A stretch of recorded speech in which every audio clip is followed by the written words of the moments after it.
química Mónica Ferrusca y bueno, vamos a hacer un poquito una reseña de su presentación, de su currículum. Como les había mencionado, ella es química en alimentos.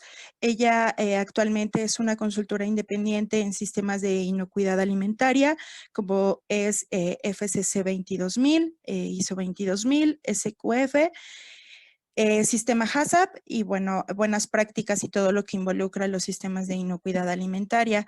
También se desempeña como en distintivo H como verificadora y ella es egresada de la Universidad Autónoma de México. Y bueno, pues le damos una cordial bienvenida a la química Mónica Ferrusca para que iniciemos con la presentación del día de hoy. No sin antes recordarles que, bueno, sigan pendientes de todos nuestros eventos. Próximamente tendremos curso de microbiología, principios de microbiología para la industria alimentaria, tenemos algunos otros webinars y bueno, estaremos también pendientes de otros cursos. Les agradezco mucho su presencia y le damos la bienvenida a la química Mónica González. Muchas gracias. Buen día a todos. Hola, buenos días a todos. ¿Cómo están? Bueno, pues les quiero platicar. Gracias por la presentación, Liz. Gracias a todos. Buenos días. Mi nombre, pues como ya les dijo, es Mónica González y les voy a platicar de lo que es el programa de defensa alimentaria. Este programa de defensa alimentaria es mucho de lo que ahora se está pidiendo en las organizaciones, sobre todo de la industria de alimentos, debido a que, pues bueno, se dieron los actos terroristas por ahí del 2001, ¿verdad? Con el asunto de las torres, pues se decidió, ¿no?, que era un programa eficaz para la protección de productos alimenticios. Entonces, bueno, les voy a compartir ya la pantalla con esta breve introducción para que les pueda ir contando, ¿no?, de lo que les voy a platicar mucho de lo que vemos, sí, en plantas, y les voy a platicar, bueno, de lo que implica un programa de defensa de los alimentos. ¿Vale? Muchas gracias. Ok. Déjenme compartir. Bueno, pues como les decía, vamos a hablar de lo que es el Plan de Defensa Alimentaria o Food Defense. Y bueno, el objetivo de esta plática básicamente es que se conozcan un poquito de las herramientas que se tienen para poder evaluar riesgos de contaminación intencional hacia los productos por unas cuestiones de actos de potenciales de sabotaje, vandalismo o terrorismo, ¿no? Y bueno, también el objetivo también es que conozcan algunas, porque pues finalmente cada organización tiene sus recursos, ¿verdad? Entonces que conozcan algunas de las medidas de protección a los alimentos para evitar que alguien de manera intencional, de mala onda, pues afecte, ¿no?, la integridad del producto. ¿Ok? Entonces, bueno, vamos a empezar con la definición de qué es lo que es defensa alimentaria. Y bueno, aquí la defensa alimentaria se define como los esfuerzos para prevenir la contaminación intencional de productos alimenticios con agentes biológicos, químicos o físicos que no se puedan encontrar de manera razonable a lo largo de la cadena de abastecimiento de los alimentos. Aquí hay una palabrita, bueno, son dos palabritas muy, muy importantes. Una que es contaminación intencional, de mala onda, que contaminen el producto, y la otra es que no se puedan encontrar de manera razonable. ¿Qué quiere decir esto? Que nosotros estamos acostumbrados a, pues, controlar peligros que se dan, pues, de manera, se puede decir, accidental durante el proceso de los alimentos, por errores del factor humano o por cuestiones ambientales. Pero básicamente este plan de defensa o esta defensa alimentaria se basa a prevenir al producto de actos intencionales de contaminación, ¿no? Intencionales. Entonces, ¿cómo surge este plan de defensa? Bueno, surge por ahí del 2004, les decía que surge a raíz de lo que es, se deriva, bueno, viene de lo que es la ley de bioterrorismo, por ahí del 2002 se dio esta ley de bioterrorismo por el ataque a las Torres Gemelas. Entonces, el ataque a las Torres Gemelas fue por ahí del 11, ¿no? Del 11 de septiembre del 2001. Entonces, después de esto, pues Estados Unidos se da la tarea de desarrollar una ley a la que le llamó Ley de Bioterrorismo, y esta se publicó por ahí del 2002, ¿no? Entonces, se publica la Ley de Bioterrorismo y después ya surge como un programa, la FDA establece un programa de defensa alimentaria. Lo establece a razón de que pues había que proteger a los alimentos de actos intencionales. Entonces, bueno, definió que era bioterrorismo, y bioterrorismo es el empleo ilícito de agentes biológicos o toxinas contra la población civil para ejercer presiones políticas o sociales. Entonces, el bioterrorismo básicamente es un acto ilícito para, en este caso, es contaminar los alimentos. Ok, ¿qué es el terrorismo alimentario? Es básicamente lo que les había comentado. Es un acto o amenaza de contaminación deliberada de alimentos para consumo humano con agentes químicos, biológicos o radiológicos con el fin de dañar o asesinar a las poblaciones civiles o alterar la estabilidad social, económica o política. Eso lo dice la OMS. Y bueno, déjenme les comento aquí, muchas veces estos actos de terrorismo alimentario pues tienen mucho que ver con querer dañar la imagen de la empresa, por ejemplo, afectarla económicamente, más que afectar a la población.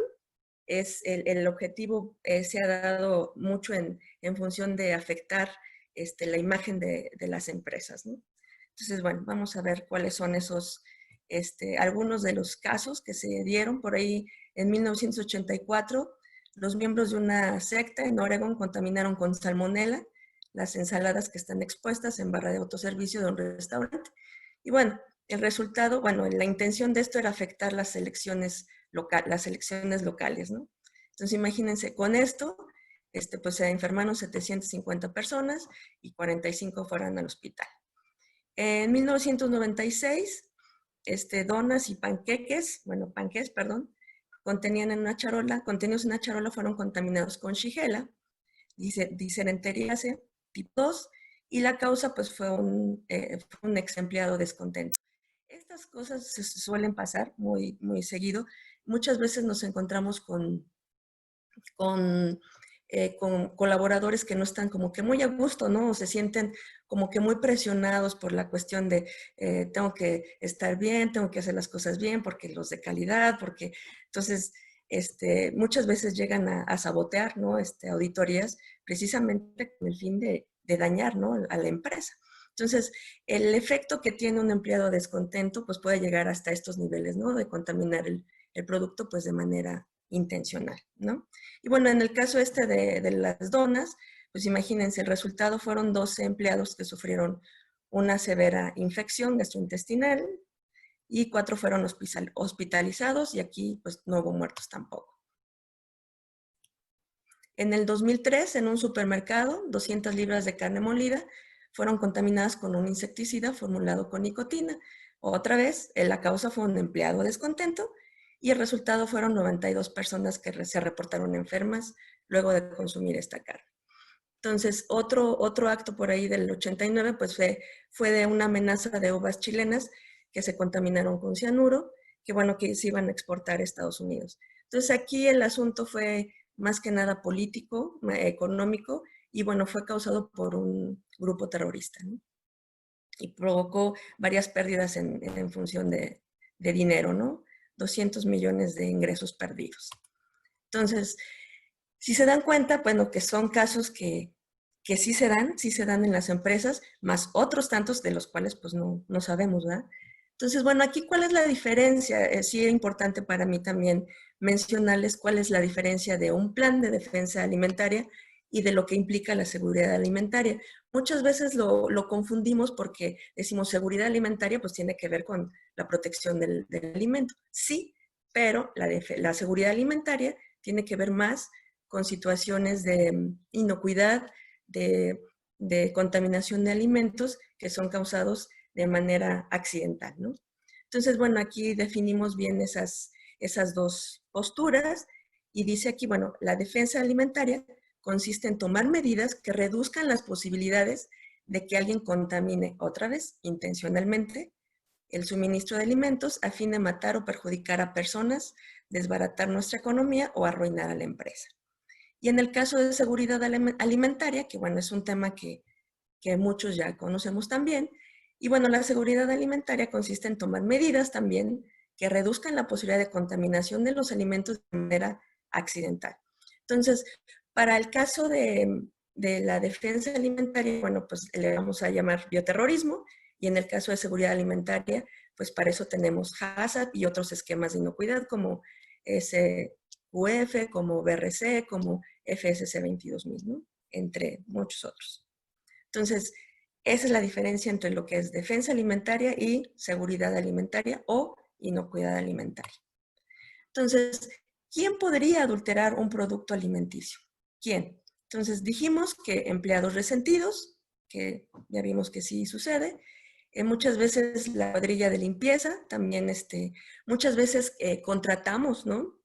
Cuadrillas de limpieza. Hablo de empresas ya muy grandes y reconocidas que dicen, bueno, a mí no me interesa limpiar, voy a contratar a una empresa que me ayude con ese rollo, porque pues donde sí es bastante pesado, yo me voy a dedicar a producir y la cuadrilla de limpieza que se dedique a eso, ¿no?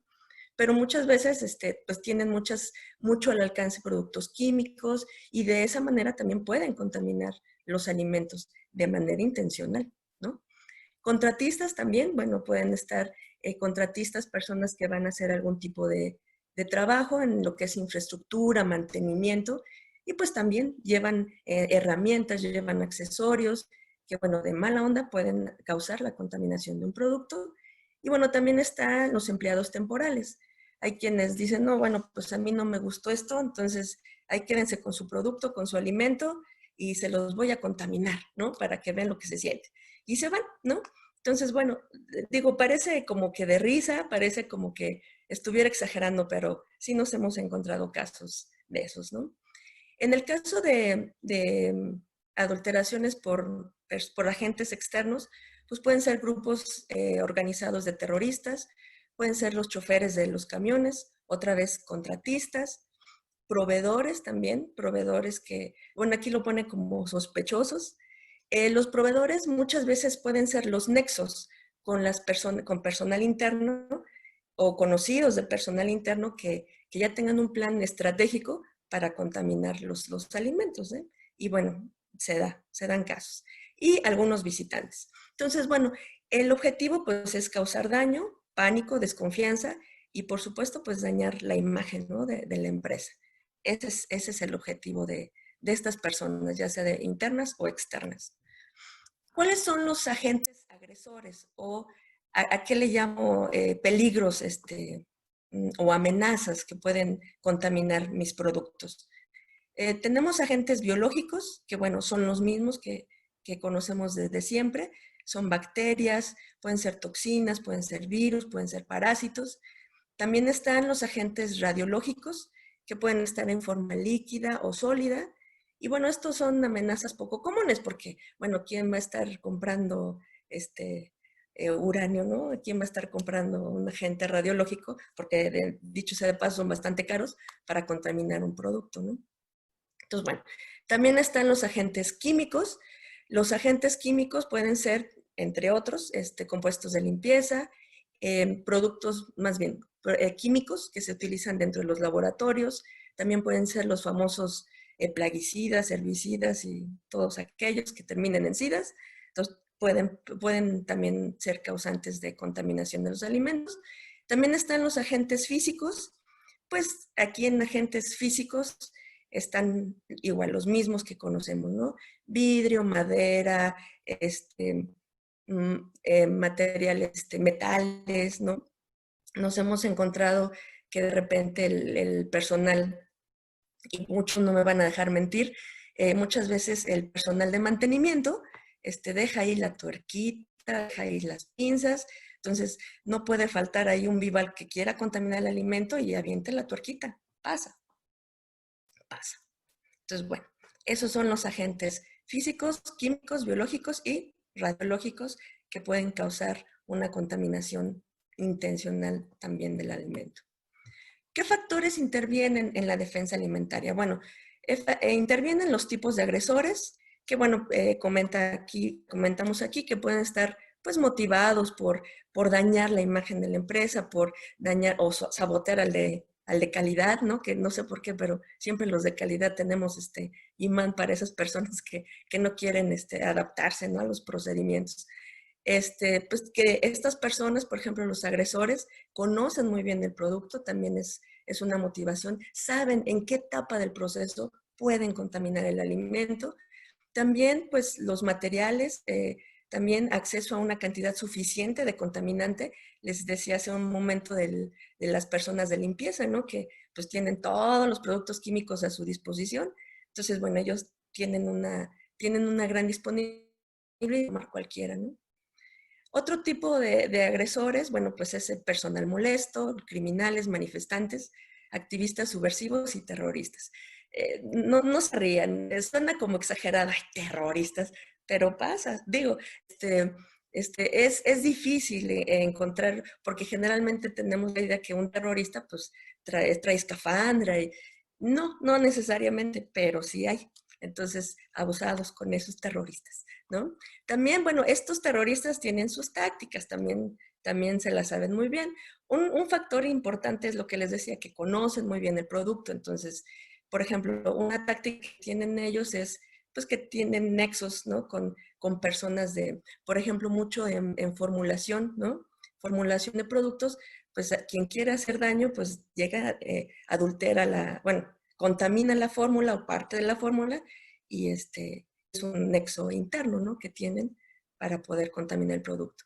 También puede ser, pues, un ataque externo, una entrada forzosa, así, ¿no? Portazo, o una entrada encubierta, ¿no? Muchas veces también nos hemos encontrado que hay personas que se llevan, y tampoco me van a dejar mentir, hay muchas personas que les dan los uniformes y se los llevan a su casa. Entonces, la persona cuando es despedida por alguna razón, está resentido, entonces, ¿qué es lo que sucede? No entrega uniformes y es muy fácil de poder entrar a la empresa, digo, en el supuesto caso de que no tenga un plan de defensa, es muy fácil entrar a la empresa, en fin, tengo el uniforme, me puedo camuflar ahí, ¿no? Con los demás. Entonces, a eso se le llama entrada encubierta, ¿no?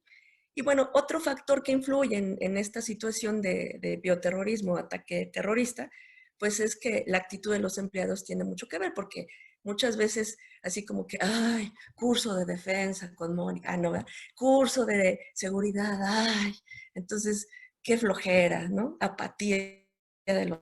También muchas veces es que se tienen pocos recursos. Ahorita vamos a hablar un poquito más de los recursos porque muchas veces pensamos que un mecanismo para salvaguardar la integridad del producto es poniendo cámara, ¿no? Pues pon una cámara ahí y vas a ver que por temor a ser vigilado no contaminan el producto. Pues sí, ese es un factor importante, pero muchas veces no tenemos cámaras y nos ha tocado que en las asesorías, por ejemplo, nos dicen, oye, Mónica, pero yo no tengo recursos para comprar tantas cámaras. No, bueno, yo no te estoy pidiendo que tengas muchas cámaras.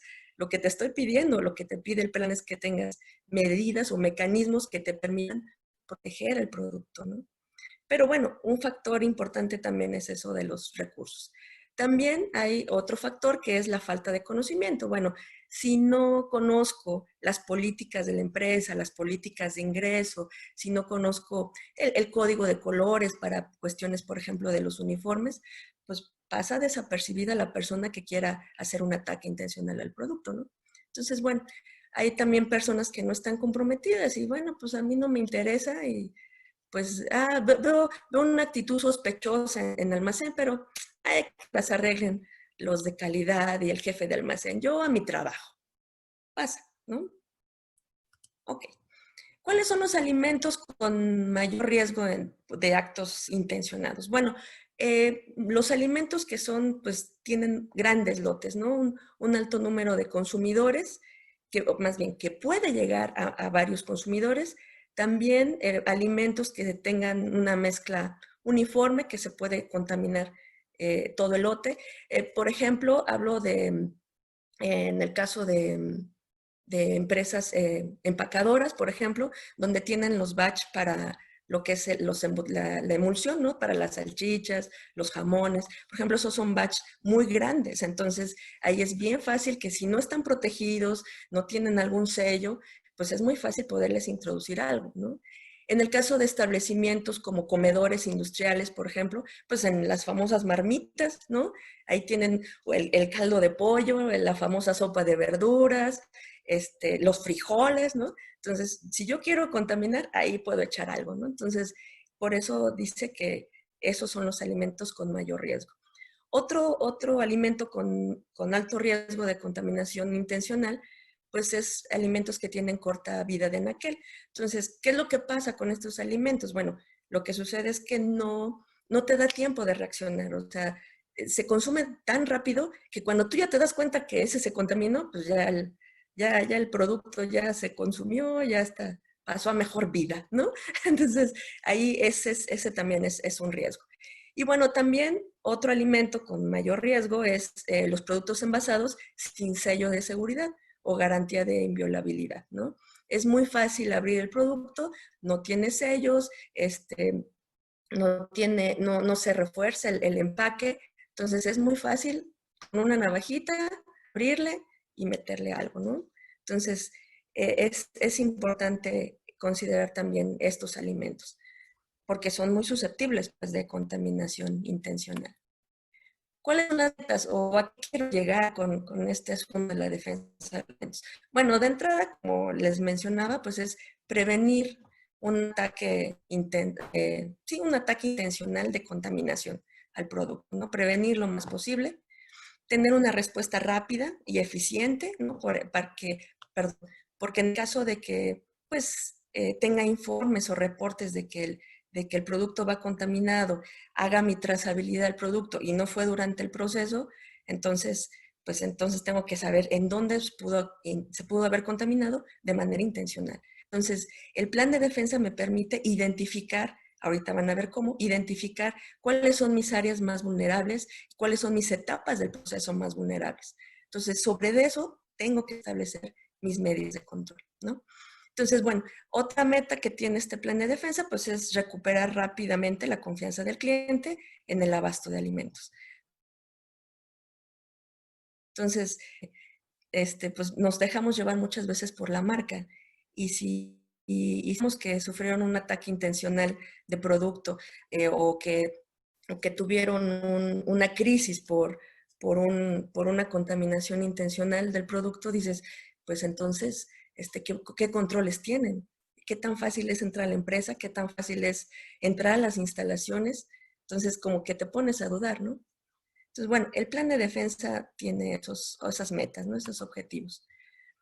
Aquí viene lo bueno. Ahora, ya supe por qué tengo que hacer un plan de defensa. Ahora, ¿cuáles son las etapas que me llevan a tener un programa de defensa o que me implica un programa de defensa? Pues primero lo que tengo que hacer es un diagnóstico. Es decir, tengo que saber en qué estatus tengo o estoy protegiendo al producto de un ataque intencional. Entonces, para eso, bueno, hay mecanismos, hay listas de verificación, en donde, bueno, me permiten por área ir haciendo qué controles tengo señalamientos de se prohíbe el paso, tengo candados en mis áreas susceptibles, le puse candado a la cisterna, cualquiera puede pasar, mi personal de vigilancia no está capacitado, entonces tengo que hacer primero que nada un diagnóstico para saber cómo estoy, ¿no? Una vez que cómo estoy, entonces ahora sí hago una evaluación de amenazas y vulnerabilidades. Ahorita vamos a ver cómo es eso, pero tengo que hacer esa evaluación porque en base a esa evaluación yo voy a definir en qué etapas de mi proceso son más susceptibles mis alimentos o en qué áreas de mi empresa pues son más susceptibles de una contaminación, ¿no? Les decía hace ratito de la cisterna.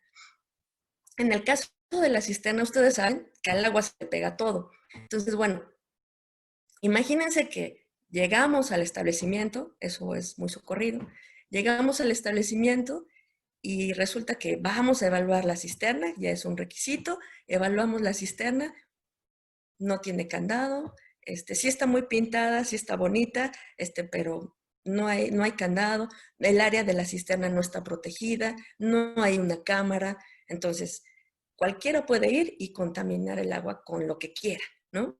Entonces, imagínense, eso implica un riesgo importante, ¿no? De contaminación a todos los productos, ¿no?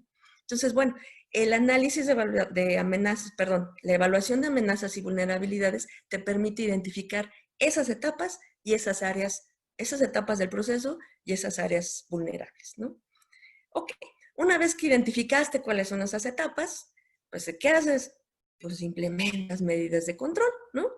Digo, yo lo digo bien facilito y bien padre, pero a la hora de escribirlo, pues es lo bueno, ¿eh? Entonces, se tienen que establecer esas medidas porque de entrada ya es un requisito para esquemas de inocuidad como SQF, BRC, que debas de tener un programa de defensa, pero más que por la exigencia, pues es por la protección que debes de tener hacia el producto. Ojo, el plan de defensa te permite proteger el producto, sí proteger a los empleados, proteger la infraestructura, obvio, del- de la empresa, y también la marca, por supuesto, ¿no? Pero pues sí es importante eso. Entonces, tengo que establecer mis medidas de prevención a través de un plan de defensa. Y bueno, qué es lo que voy a hacer después? Ya se la saben. No nada más es que sepa dónde tengo la falla, no nada más es implementar la medida de control, es evaluar. Tengo que evaluar periódicamente mi plan de defensa para ver si esas medidas de control pues han sido eficaces. Ejemplo, pongo cámaras en todos lados, cámaras de circuito cerrado, pues muy padre, todos los empleados se sienten vigilados, nadie se le va a ocurrir hacer un acto de sabotaje o de bioterrorismo, ya la hice. Sí, pero ¿y quién revisa las cámaras? ¿No? Me van a decir, ay, Mónica, tú quieres que revisen al que revisa. No es que yo quiera, de veras. Es más bien que tienen que evaluar si las cámaras funcionan, si se guarda un registro, si aparte si están funcionando mis controles, si pongo controles de huella digital, si están funcionando, si se le está dando el mantenimiento, si el personal pasa por esos mecanismos de ingreso. Entonces, si voy a hacer una inversión, dicho sea de paso, pues tengo que evaluar que sea eficaz. Entonces, para eso también tengo que evaluar mi plan de defensa o mi programa de defensa alimentaria. ¿Cómo desarrollo un programa de defensa alimentaria? Bueno, la mayoría de los establecimientos tienen medidas de seguridad que han venido adoptando con el tiempo. Eso es cierto, o sea, pues debemos de tener al policía, ¿no? Que vigile cuando no estamos trabajando, por lo menos, ¿no? O que el policía que les dé entrada a personal externo, a auditores, a contratistas, a proveedores. O sea, sí, ya tengo mecanismos de seguridad, pero eso es más bien seguridad patrimonial, ¿no? Seguridad de que no vayan a robar, no vayan a incurrir en un acto de ¿cómo se puede decir?, de vandalismo. Pero lo que te ayuda a un plan o una evaluación de amenazas y vulnerabilidades, pues es a que precisamente hagas la evaluación en todas las áreas de la planta, no nada más donde se procesa, no nada más en donde se recibe, no nada más en donde se recibe la materia prima, no nada más donde entra el personal, ¿no? Tanto interno como externo, sino en todas las áreas. Entonces, para eso te sirve el plan de defensa, ¿no? Entonces, bueno, lo que les decía aquí, además de proteger al producto, un programa de seguridad, bueno, ahí ponle, si quieren, de defensa, completo implica proteger a los empleados, los activos, la infraestructura, la marca y pues, como les decía, la imagen de la compañía, ¿no? ¿Cuáles son los tipos de evaluaciones de amenazas y vulnerabilidades? Bueno, el análisis de la evaluación de amenazas y vulnerabilidades no es otra cosa más que un análisis de riesgos. Entonces, lo que dice aquí es que es un método que se utiliza para evaluar los riesgos y determinar las medidas preventivas y contramedidas para reducir o eliminar esas vulnerabilidades, ¿no? Entonces, tenemos varias herramientas. Tenemos Alert, que bueno, el Alert es un sistema que, bueno, te permite identificar cuáles serían intencionados. Está también otra herramienta que se llama el manejo de riesgos operacionales. Ese está muy bueno, esa herramienta es muy buena porque el MRO te permite identificar cualquier tipo de amenaza, tanto en infraestructura, bueno, tanto en las áreas de la planta, como en cada etapa del proceso. Entonces, es una herramienta bastante buena porque si te dice si tú evalúas la severidad contra la probabilidad, si te dice que es un riesgo alto, pues ahí tus medidas de control van a ser más, ¿no? Van a ser más que cuando te dan riesgos bajos, ¿no? Dependiendo de la etapa del que se trate. En el Carver Shock también es una metodología que, bueno, el Carver son las siglas de criticidad, qué tan crítico es el ataque que está haciendo el producto, accesibilidad, qué tan accesible está el área para poder atentar contra el producto, cuál es la recuperación, ¿no? O sea, cómo me voy a recuperar de ese acto terrorista, cuál es la vulnerabilidad de esas áreas o de esa etapa del proceso, cuál sería el efecto, ¿no? El efecto que tendría un ataque terrorista pues en la planta. Y ya les dije recuperación, ¿verdad? Siempre se me... y bueno, es la recuperación, y bueno, ahorita me acuerdo del otro, porque siempre se me olvida una R. En caso que el Carver Shock te va llevando de la manita, te pide que evalúes en cada etapa del proceso cada uno de esos parámetros, ¿no? La criticidad, la accesibilidad, la recuperación, la vulnerabilidad y el efecto, ¿no? Entonces, bueno, son etapas, perdón, son mecanismos que te permiten hacer esta evaluación, ¿no?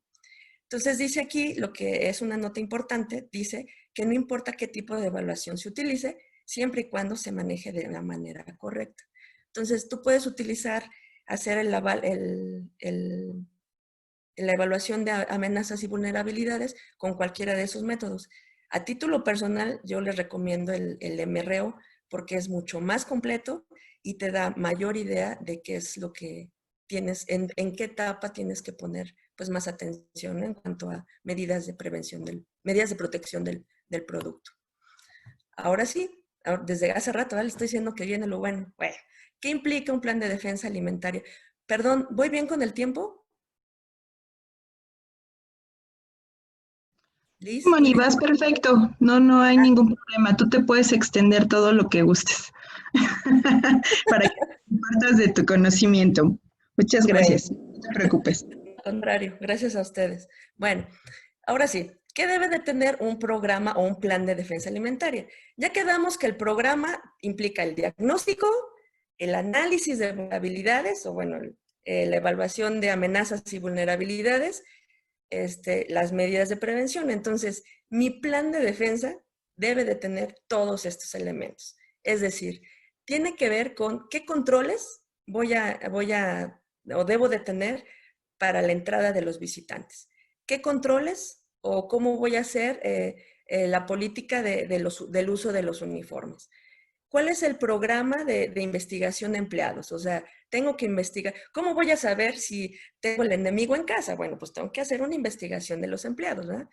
Tengo que controlar cuáles son los controles que voy a tener desde el punto de vista de defensa alimentaria de los productos químicos que utilizo en la planta. ¿Cuál es el control que voy a tener de las etiquetas? Por ejemplo, el control que voy a tener en la basura, qué controles voy a tener en la seguridad del edificio y lo que implica todo el terreno, qué controles voy a tener o qué medidas voy a implementar en el estacionamiento para empleados y visitantes, el caso de la cisterna, lo que les mencionaba hace ratito, y bueno, qué medidas de control voy a tener para acceso interno, y bueno, qué medidas voy a tener también para acceso a las computadoras. Recuérdense que la información es poder, ¿no? Entonces, muchas veces nos ha pasado que entramos a las plantas y, por ejemplo, no saben o bueno, asumen que llevo una computadora, pero no saben si llevo memorias, no saben si llevo una unidad de disco, o sea, no saben si llevo algo más con lo que yo pueda tener acceso a la información de la planta, ¿no? Entonces, también es importante tener controles en lo que es el acceso al equipo de cómputo, ¿no? Entonces, vamos a definir cada uno de ellos. Bueno, en el caso del control de entrada de visitantes, pues tenemos el control de ingresos. Debo de tener un registro de ingreso de visitantes. Como se darán cuenta, ahí entró John Travolta, no sé, yo le dejaría entrar, no le pediría tantos datos, ¿verdad? Pero bueno, debemos de tener un registro de ingreso de los visitantes, quien sea, quien sea. Llámese contratistas, llámese proveedores, llámese primos, llámese quien se llame. Entonces, debo de tener un registro de ingreso. ¿Por qué les cuento esto? Porque me tocó ver en una planta que llegó un auditor y fíjense, digo, lo hizo con toda la intención, ¿no? Entregó su credencial de lector. ¿Me presta su credencial de lector? Sí. Entonces, el vato de vigilancia agarra la credencial y, sí, y la pone ahí en un lugar donde ponen todas las credenciales y le da un gafete, ¿no? el cuate de vigilancia no se había dado cuenta que el que entregó la credencial del lector no era el mismo que el que estaba en la credencial del lector, ¿no? Entonces, no, bueno, pues ya se imaginarán. Eso lo hizo ese auditor pues de manera intencional para ver si realmente estaban sus mecanismos de identificación de personas al momento del ingreso. Bueno, ese fue un ejemplo, ¿no? Que, bueno, también malintencionado por parte del auditor, pero era una prueba, ¿no? Para la empresa para ver si estaban funcionando sus registros de ingreso, ¿no? Otro control que se debe tener es el control de los contratistas, ¿no? Me pasó en una planta de Bimbo, a la que tuve, una de las plantas a las que tuve oportunidad de ir. Nosotros no entrábamos, nadie entraba sin memorándum previo, si llevábamos coche, con número de placas, persona, número de licencia, o sea, todo el dato completito, a personal al que iba a visitar dentro de la planta, todo el registro completito, ¿no? Más bien, todo el memorándum decía toda la información de quién iba a entrar. Entonces, de tal forma que la hora en la que iba a entrar, de tal manera que el vigilante, cuando nos vio llegar, ¿ustedes son fulanito de tal? Sí. Entonces, entregábamos la credencial, cotejaba contra ese documento y, bueno, hacíamos el registro. No nos escapábamos de hacer el registro, tanto de nosotros como del vehículo, como del equipo de cómputo, ¿no? Entonces, es una manera de también asegurar quién entra y con qué entra, ¿no? Otro control que debemos de tener en la entrada de visitantes, pues son políticas de acompañamiento. Esa parte es bien importante. Digo, muchas veces me ha tocado estar en plantas en donde yo estoy como Juan por mi casa porque ya he entrado. Pues ya sabes dónde está la oficina de no sé quién, ¿no? Y ahí va Moniquita, ¿no? A buscar la oficina de no sé quién. Digo, sí, ya me conocen en algunos casos, pero pues ¿cómo saben si no tengo malas intenciones? ¿No? Que por supuesto yo no, pero no soy la única que entra, estarán de acuerdo. Entonces, bueno, esas políticas de acompañamiento son bien importantes, deben de quedar bien establecidas en su programa de defensa. ¿A quién vamos a visitar? ¿Quién nos va a acompañar durante todo el recorrido? Al establecimiento, al comedor, a la planta, a donde sea, ¿no? Tiene que haber siempre alguien con el visitante, quien sea, ¿no? También tienen otro control que pueden tener es un mecanismo de identificación. Por ejemplo, en la mayoría de las empresas lo hacen con gafetes o me ha tocado también estar en empresas en donde nos ponen, en vez de una cofia blanca, ¿no? Es una cofia roja, ¿no? Por ejemplo. Y de esa manera, pues ya identificas, ¿no? Identificas quién es el externo. Y eso es para todos los externos, ¿no? Por ejemplo. También deben de tener procedimientos de autorización de ingreso. Entonces, es un poquito lo que les mencionaba, ¿no? O sea, el procedimiento implica hacer la notificación a vigilancia, indicando qué persona, de qué empresa, cuánto tiempo se va a tardar, cuál es el motivo. Entonces, una vez que se entrega el memorándum, la persona llega, se coteja contra el memorándum y se localiza, ¿no? Por teléfono. Fulanita de tal, vienen a visitarte de OCETIF, vienen a visitarte, ¿no? Para hacer la auditoría. Sí, que pase, ¿no? Fíjense que les comento esto así como de entre la broma y el en serio, porque me ha pasado que he llegado a comedores, eso me pasa más en restaurantes, que llego y digo, bueno, soy Mónica González, vengo a hacer la auditoría. En el momento en que digo auditoría, pásele, ¿no? Así como, no, pues mejor le digo que pase, ¿no? Digo, eso es bueno, no me han cerrado la puerta. Entonces, en ese momento paso, pero la persona que me recibe no es ni la de calidad, o sea, no es alguien que esté directamente relacionado con el proceso de verificación, ¿no? Entonces, esa parte, pues sí es importante que, a ver, ¿de dónde viene? ¿A quién viene a buscar? Pues a la chica de calidad, bueno, o chico de calidad, whatever, ¿no? Entonces, le hablan a la persona, viene por mí y entonces ya entramos, ¿no? Ese es el deber ser, ¿no? Porque dejarnos a nuestra suerte, pues digo, muchas personas somos bien intencionadas, pero si estás hablando de plan de defensa, pues tienes que pensar mal, ¿no? Ok, entonces, bueno, tienes que establecer tus procedimientos de autorización de ingreso. Decíamos que otro control es la política de asignación de uso de uniformes. Como les decía, hay empresas que lo tienen y es bastante bueno el uso de colores por áreas, ¿no? Entonces aquí tenemos el de azul, el de gris y el de rojo, ¿no? Digo, se tiene recurso para eso, bienvenido, ¿no? Por supuesto. Pero también debo de tener las políticas de uso de uniforme fuera de la empresa, un poquito por lo que les decía, ¿no? O sea, fuera de la empresa, yo ya no, o sea, aunque pertenezca a ella, yo ya no tengo por qué portar ni la marca de la empresa, ¿no? ¿Por qué? Porque, bueno, puedo hacer puedo darme a identificar y si por alguna razón ya el uniforme se perdió o ya no lo entregué, puedo entrar a la planta con eso, ¿no? Entonces, debo de tener bien establecida una política del uso de uniformes, ¿no? Y cuando se va la persona, dame todo el uniforme que te dé, ¿no?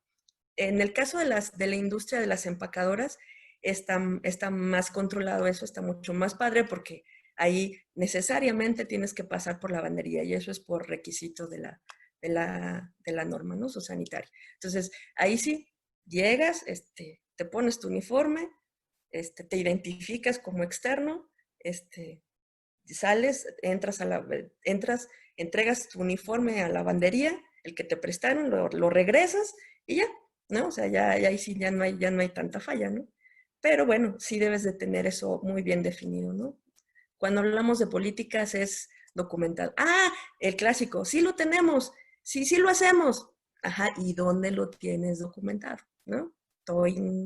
Ahí es donde nos agarran luego. Ya ven cómo son esos auditores. Bueno, también debemos de tener controles en el almacenamiento apropiado para evitar el robo o el uso o el mal uso, ¿no? de los uniformes. Entonces, los uniformes siempre deben de estar bajo resguardo de una persona responsable, que sea quien entregue los uniformes y al que se los regresemos, ¿no?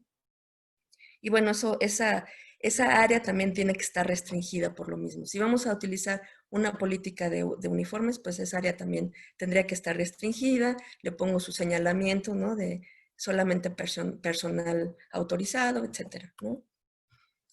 Otra parte del programa de defensa es la investigación del programa, bueno, el programa de investigación de colaboradores. ¿Esto qué implica? Bueno, implica que debo hacer una investigación laboral. ¿Qué quiere decir esto? Bueno, debo de saber si el personal tiene antecedentes penales, cuál es su situación legal, tengo que ver su perfil psicológico, si se peleaba con su hermanito de chiquito, no, bueno, creo que todos, ¿va? Pero sí, tengo que ver más bien como que de dónde viene la persona. Fíjense que en una planta a la que fui me comentaba la chica de recursos humanos. Generalmente esta parte sí se encarga de recursos humanos. Y bueno, esta chica lo que me decía es que cuando va a contratar a alguien que es candidato y que es un posible candidato a ingreso a la planta, que ya fue autorizado por el gerente, bla, bla, bla, se mete a su Facebook, bueno, como una herramienta, como un mecanismo, se mete al Facebook de la persona para investigar, ¿no? Un poquito de las fotos que sube, la información que sube a la red, y bueno, con eso le da un perfil, digo así, entrecomillado, de cómo es la persona, ¿no? Y también ya se ha vuelto también como un criterio para selección de personal, ¿no? Entonces, bueno, eso en las plantas, la persona que lo realiza es recursos humanos. En el caso de restaurantes y comedores, bueno, en comedores cuando son concesionarios, pues también, ¿no? Lo hace recursos humanos de la empresa. En el caso de los restaurantes, pues ¿a quién le toca? Pues al que lleva el H, ¿no? ¿A quién le toca? Al gerente. Bueno, entonces el chiste es que sí hagan una investigación, ¿no? Muchas veces conocemos a la persona de ya de muchos años, entonces pues ya qué investigación le vamos a hacer, ¿no? Pero bueno, pues siempre es importante hacerles tests, ¿no? Psicológicos, hacerles alguna pruebita, ¿no? Pues de ver cómo se manejan, ¿no? Cuál es su comportamiento dentro y fuera de la empresa, ¿no?